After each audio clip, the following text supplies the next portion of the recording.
گزار صلح و وحدت ملی پیشوای ملت پرزیدنت جمهوری تاجیکستان محترم امامعلی رحمان با مقصد افتتاح انشاءات تعیینات گوناگون ملاقات با ساکنان و فعالان و اشتراک در چاره‌بینی‌های تنتنوی بخشیده به 30 سالگی استقلالیت دولتی به ناحیه مومن‌آباد تشریف آوردند. پرزیدنت مملکت محترم امامعلی رحمان را در ناحیه مومن‌آباد صمیمانه استقبال گرفتند.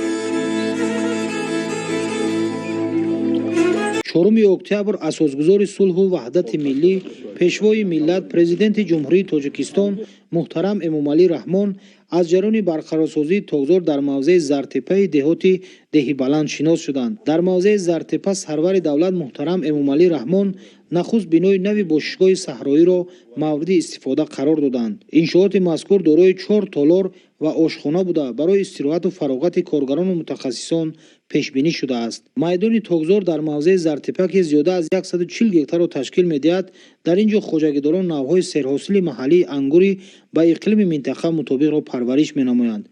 در گذشته این موضع به خواجگی میچورین منسوب بود که از حساب استحصال انگور خوشصفت در قلمرو کشورهای سابق اتحاد شوروی شهرت زیاد داشت. بنابر تاثیر بعضی از عامل‌ها میدان تاگزار رو به نیستی آورد. با صاحب استقلال گشتن مملکت از جانب جمعیت دارای مسئولیت محدود تاجوین زیاده از 50 گکتار میدان تاگزار برقرار گردیده متخصصان کارهای اگروتکنیکی قطارها، نصب نمودن ستونپایه‌ها، کشیدن ناقل‌های بین قطارها برای بستن نیال‌های تاک انگور و دیگر تدبیرهای وابسته و فراوان‌حاصلی را انجام دادند. در تاگزار جمعیت دارای مسئولیت محدود تاجوین ساکنان محلی از جمله زنان و دختران با جای کار دائمی تامین گردیدند. در نظر داشت شرایط و امکانات موجوده تدریجاً همه میدان باغات و تاگزار از نو برقرار شده. خواجگیداران عزم دارند که سبد استعمالی ناحیه، ولایت و جمهوری را با میوه‌های شهدبار وطنی تامین نمایند. پرزیدنت مملکت محترم امامعلی رحمان وابسته به رشد منبعه ساحه و فراوان‌حاصلی میدان تاگزار به آنها دستور و مصلحت‌های مفید دادند. مورد ذکر است که ساحه باغ تاک‌پروری در ناحیه مومن‌آباد یکی از ساحه‌های اساسی خواجگی خلق به حساب می‌رود و در این سمت امکانات فراوان برای خواجگیداران فراهم است. با مقصد در آینده رشد دادن این ساحه سردرآمد از جانب حکومت مملکت برنامه‌های دولتی قبول شده است که در این زمینه همساله در زمین تل و تپه‌ها بنیاد تاگزار، زینه‌باغ‌ها و باغ‌های اینتنسیوی براه مانده می‌شود. محض باد و هوای مساعد ناحیه مومن‌آباد برای بنیاد باغ تاگزار مساعد می‌باشد. در موضع زرتپه خواجگیداران میوه سبزوات و زراعت گوناگون را به نمایش گذاشتند که از رشد بخش‌های گوناگون ساحه کشاورزی در ناحیه مومن‌آباد درک می‌دهد. یک گوشه نمایشگاه را طعام‌های بالذات ملی، نان و دیگر انواع غذایی که محصول هنر زنان و دختران ناحیه مومن‌آباد بود زیب و زینت بخشید. در پرتو دستور و سپارش‌های پرزیدنت مملکت محترم امامعلی رحمان سال‌های اخیر در ناحیه مومن‌آباد با برقرارسازی میدان تاگزار و باغ‌های اینتنسیوی درختان میوه‌دهنده سیب و آلو بنیاد گردیده است که در برابر مهیا نمودن جای‌های نو کاری در سمت تحکیم اقتدار صادراتی مملکت زمینه‌های مساعد فراهم آمده است. اثنای ملاقات با زیاده از 40 نفر یتیمان و بی‌پرستاران سرور دولت محترم امامعلی رحمان آنها را به خوانش خوب و اعلی، زبان‌آموزی و از خود نمودن دانش‌های زمان معاصر هدایت نمودند. تاکید گردید که حکومت مملکت برای بهداشت وضع اجتماعی یتیمان و بی‌پرستاران تدبیرهای مؤثر را عملی می‌نماید. صنعتی کنونی با سرعت مملکت که هدف 4 استراتژی می باشد مرحله به مرحله تطبیق گردیده در شهر و ناحیه‌های مملکت کارخانه‌های نوی صنعتی مورد بهره برداری قرار داده می شوند.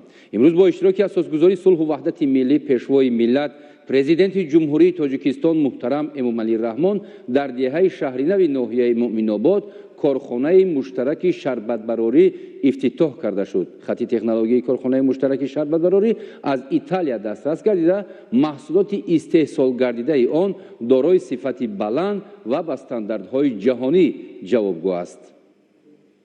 4 اکتبر اساسگزار صلح و وحدت ملی پیشوای ملت پرزیدنت جمهوری تاجیکستان محترم امامعلی رحمان کارخانه مشترک شربت براری را که در دهه شهر نو دهات دهی بلند ناحیه مومن‌آباد جایگیر میباشد مورد استفاده قرار دادند.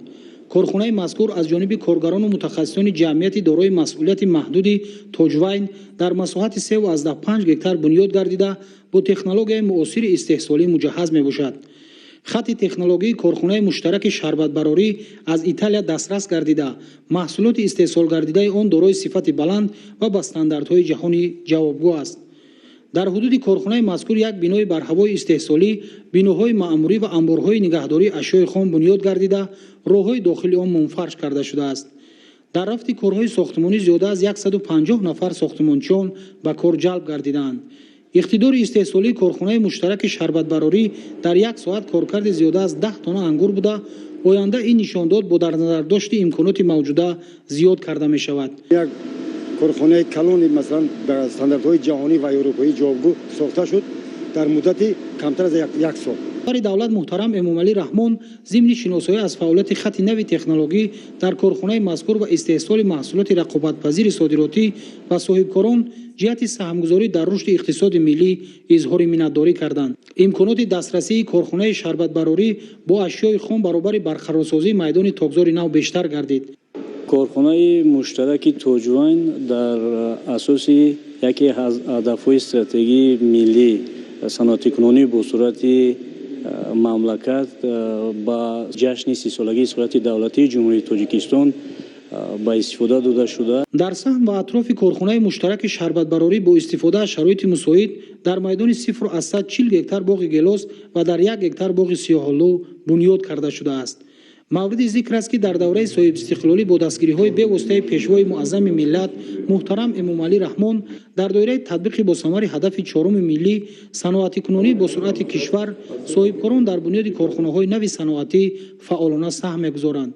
4 октябр асосгузори сулҳу ваҳдати миллӣ пешвои миллат президенти ҷумҳурии Тоҷикистон муҳтарам Эмомалӣ Раҳмон парчами давлатӣ ва гулгашти зебои ноҳияи Муъминободро ба истифода доданд.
майдони парчами давлатӣ ва гулгашт дар маркази ноҳияи Муъминобод бунёд гардидааст ки ин мавзеъ барои истироҳату фароғати сокинону меҳмонон мувофиқу мусоид аст.